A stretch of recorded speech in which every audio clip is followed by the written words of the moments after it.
Geo politics అంటే ఏమిటి? ఇది న్యూస్లో మాత్రమే ఉంటుందా? రోజు మనం జియో పాలిటిక్స్ కోసం చాలా న్యూస్ చూస్తున్నాం. ఈ న్యూస్ మన జీవితాన్ని కూడా ప్రభావితం చేస్తున్నాయా?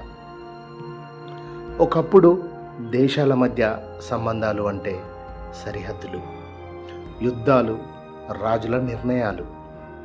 యుద్ధం జరిగితే సైనికులే నష్టపోయేవారు.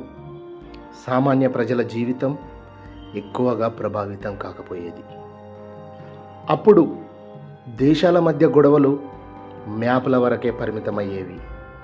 కానీ ఇప్పుడు జియో పాలిటిక్స్ అంటే మ్యాపులు కాదు, మార్కెట్లు. ఒక దేశంలో యుద్ధం జరిగితే మరొక దేశంలో పెట్రోల్ ధర పెరుగుతుంది. గ్యాస్ సరఫరా ఆగితే మన ఇంట్లో స్టవ్ ఆగిపోతుంది. వాణిజ్య యుద్ధం జరిగితే మన జేబులో డబ్బు తగ్గుతుంది. ఇప్పుడు దేశాల మధ్య యుద్ధాలు బాంబులతో కాదు, చమురు, గ్యాస్, ఆహారం, సాంకేతికతతో జరుగుతున్నాయి. ఎక్కడ తీసుకున్న నిర్ణయమైనా దాని ప్రభావం మన ఇంటి వరకే వస్తోంది.